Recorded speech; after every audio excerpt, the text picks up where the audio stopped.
Assalamualaikum warahmatullahi wabarakatuh. Saya Dahwando Ramadan dari kelas MI2B nomor absen 7. Saya akan mempresentasikan materi minggu 3 pemrograman web lanjut. Yang pertama, root parameter. Di sini saya membuat root baru dengan argumen pertama metode root get yang terdapat string mahasiswa nama seperti yang ada di gambar. Selanjutnya kita bisa mengakses dengan menambahkan slash mahasiswa slash dahwa. Di sini dahwa sebagai nilai parameter nama. Sebelum membuka browser, kita pastikan Laravel sudah menyala. Jika sudah menyala, maka akan muncul tampilan seperti di bawah ini. Kita bisa membuat 2 atau lebih root parameter, di mana setiap segmen bisa diisi dengan nama variabel yang berbeda. Di sini saya membuat 2 root parameter dengan nama jenis dan merek. Selanjutnya kita bisa mengakses dengan menambahkan slash talk underscore parent slash televisi slash sharp, di mana televisi menjadi nilai parameter jenis dan sharp menjadi nilai parameter merek. Jika salah satu root parameter tidak diisi, akan tampil halaman error 404 karena tidak ada root untuk alamat tersebut. Yang kedua adalah root dengan optional parameter. Root stock underscore parent yang tadi harus ditulis dengan 2 segmen, yakni untuk jenis dan merek.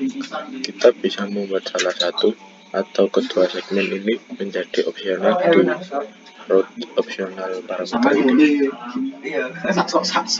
Seperti ini penulisannya.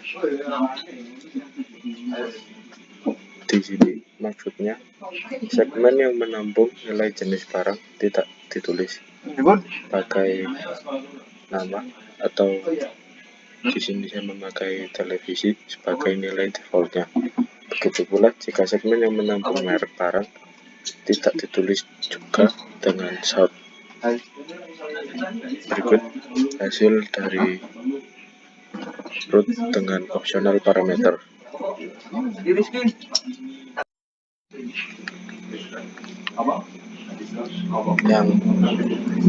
Yang ketiga adalah root parameter dengan regular expression.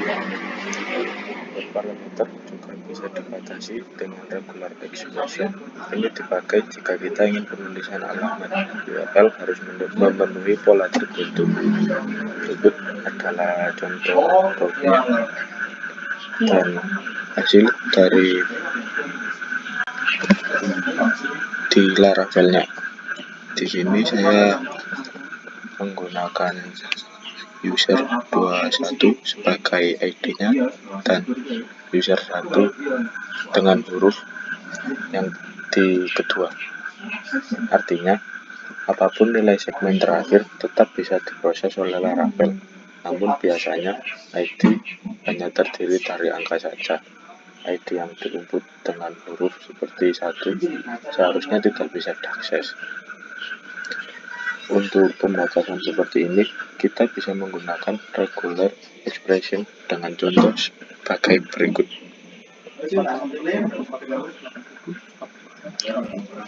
Kode ini artinya agar parameter ID hanya bisa diakses jika memenuhi pola regular expression. Pola ini berarti segmen ID hanya bisa diisi dengan angka 0 sampai 9 sebanyak 1 karakter atau lebih. Selain itu, root tidak bisa diakses. Di sini saya mencoba menggunakan user 14 dengan angka, maka di Laravel akan muncul seperti ini. Selanjutnya saya mencoba menggunakan 1 dengan huruf, maka di Laravel akan keluar seperti ini. Selanjutnya yang keempat yaitu root redirect. Laravel juga tentu dia akan butuh untuk proses redirect antar route. Caranya yaitu gunakan metode route redirect seperti contoh berikut ini.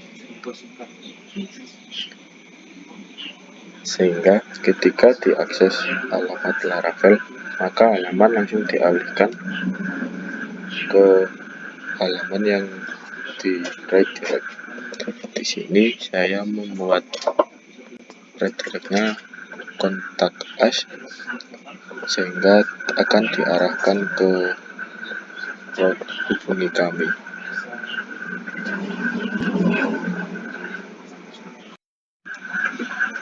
Yang kelima adalah route group. Jika kita memiliki beberapa route yang ingin diproses secara berkelompok, bisa menggunakan route group.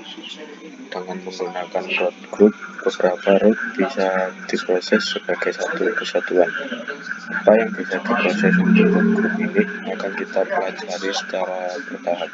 Karena nanti bisa menjalankan fitur tertentu, menggunakan namespace tertentu, atau mengakses subdomain tertentu. Kita bisa menggunakan metode route prefix untuk menambah awalan ke setiap anggota route.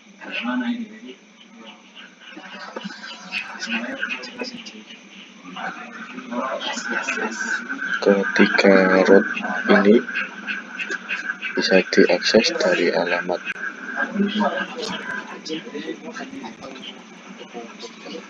localhost admin/mahasiswa, localhost/admin/dosen, dan localhost/admin/karyawan.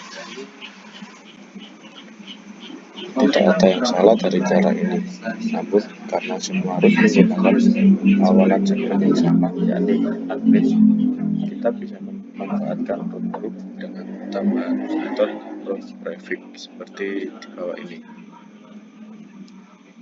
Ketika root sekarang berada di dalam anonymous function root prefix, metode ini akan menambah awalan prefix admin ke semua root yang ada di dalam grup. Ini memudahkan kita jika ingin mengubah admin menjadi prefix lain, karena cukup mengedit di grup saja, tidak perlu mengubah root satu persatu. Selanjutnya adalah root fallback. Root fallback ini berguna untuk menampilkan isi dari root fallback sendiri dan menimpa halaman error 404 jika root itu tidak ada, sehingga tampilannya akan lebih menarik. Berikut contoh penulisan dari root fallback. Kemudian akses dengan slash yang tidak ada rootnya. Saya memakai slash tidak ada. Hasilnya akan seperti di bawah ini. Tampilan tidak akan mengeluarkan tampilan halaman error 404, tetapi akan menampilkan halaman dari root fallback. Yang ketujuh adalah root heuristic. Jika kita menggunakan root biasa atau tanpa parameter, maka apabila terdapat lebih dari satu root dengan alamat yang sama, root paling akhirlah yang akan dijalankan. Sebagai contoh, di sini saya menulis 3 buah root yang semuanya berisi alamat URL yang sama, yakni buku/1. Ketika alamat localhost buku/1 diakses, yang akan tampil di web browser adalah buku kita ke 1. Seperti ini. Namun, jika menggunakan root parameter, hasilnya jadi berbeda. Ketika kita mengakses localhost/buku/1, yang tampil adalah ke 1. Urutan prioritas root ini perlu menjadi perhatian karena bisa jadi kita bingung kenapa hasil tampilan tidak sesuai dengan yang tertulis di root. Yang terakhir, kita akan membahas pencarian kesalahan atau debugging. Dalam menulis kode program, error adalah yang sangat dimaklumi. dan tentu saja akan selalu ada di setiap kode program, entah itu lupa mengetik titik koma atau salah penulisan nama fungsi. Tetapi bisa membaca dan memahami pesan error juga salah satu skill programming yang sangat penting. Apabila pada saat menulis kode program terdapat error, Laravel menampilkan error tersebut dengan tampilan yang cukup unik, tidak sekedar teks biasa seperti error di PHP natif. Sebagai contoh, di sini saya akan menghapus tanda titik koma di akhir baris return. Selanjutnya, buka di web browser sesuai di atas, maka tidak akan keluar tampilan apa-apa dan akan keluar tampilan syntax error atau debugging dari Laravel. Tampilan pesan kesalahan memang sangat membantu, namun seringkali pesan error tersebut belum bisa memecahkan masalah yang kita hadapi.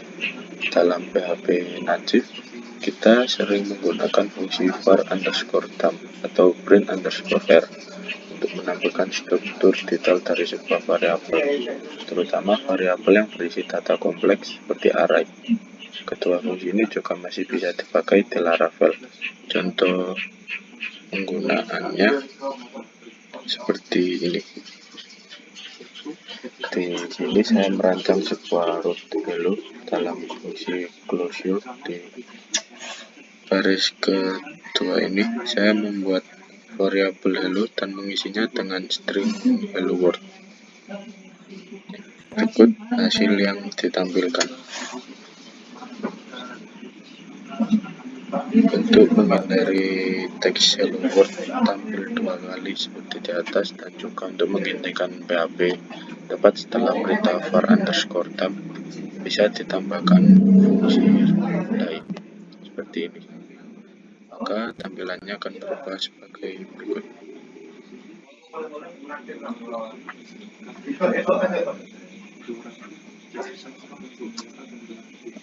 Laravel juga menyediakan fungsi khusus yang berguna untuk mengupgrade tampilan var_dump bawaan PHP. Fungsi tersebut adalah dd atau dn_dump. Fungsi dd akan menampilkan isi dari sebuah variabel dan langsung menghentikan kode program. Berikut contoh penggunaannya. Di sini saya mengisi variabel hello dengan sebuah nested array atau array persyarat, dan berikut adalah hasilnya. Mungkin itu saja yang bisa saya sampaikan. Kurang lebihnya saya mohon maaf. Wassalamualaikum warahmatullahi wabarakatuh.